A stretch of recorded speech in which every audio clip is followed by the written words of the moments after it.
নমস্কার বন্ধুরা, পাকশালা ten and ব্লগসে আপনাদের অনেক অনেক ওয়েলকাম। আজ আমি আরও একটি ব্লগ ভিডিও নিয়ে আপনাদের সামনে যথারীতি উপস্থিত হয়ে গেলাম।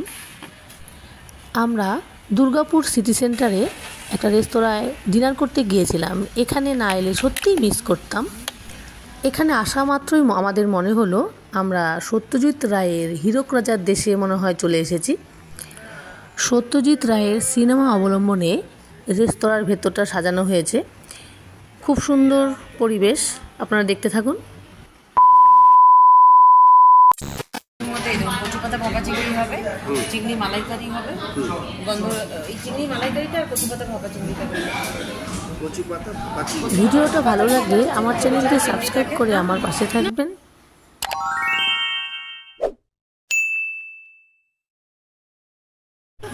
রেস্তোরাঁর ভেতরে ঢুকতেই মনে হয় আমরা সত্যজিৎ রায়ের সেই যুগে ফিরে এসেছি, এরকম মনে হচ্ছে ভেতরের পরিবেশটা। আমরা প্রথমে খাবার অর্ডার করে স্টার্টারটা খেয়ে নিয়েছিলাম, তারপরে ডিনারটা সেরেছিলাম। একদম ঘরোয়াভাবে তৈরি সব খাবার, আর সব কাঁসার থালা বাটিতে পরিবেশন করা হয়। কাঁসার থালার উপরেও সুন্দরভাবে কলা পাতা দেওয়া ছিল। আমার তো খুব ভালো লেগেছিলো এখানে এসে। এখানে না এলে সত্যিই মিস করতাম। আর ডিনার করার ফাঁকে আমি কিছুটা ক্যামেরাবন্দি করে নিয়েছিলাম। এই রেস্তোরাঁটার নাম হলো ভূতের রাজা দিল বর। তো খুব ভালো লেগেছিল। আর কি কি ডিনার করেছি আপনারা দেখলেই বুঝতে পেরে যাবেন। আপনারা সঙ্গে থাকুন, দেখতে থাকুন, আশা করি আপনাদের খুবই ভালো লাগবে।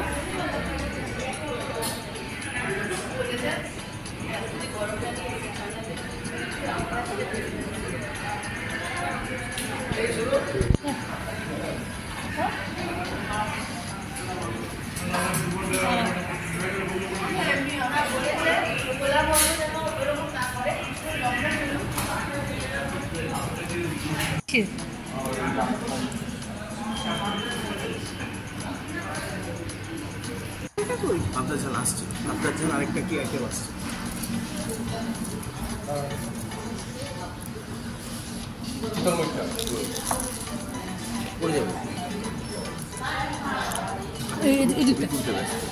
আরে আমি কি করবো, আমি কি দেবো বলতো? পরিবেশন কি আমি করবো? হ্যাঁ,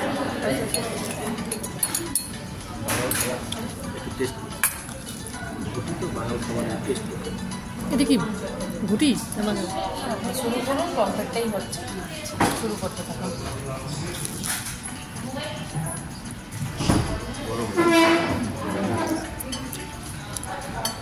আলু ভাজাই বেশি না?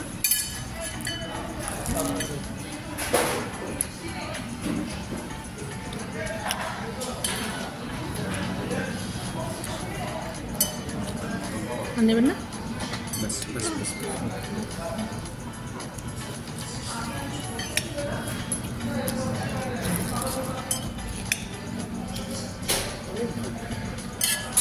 Other spaces, it is better than this.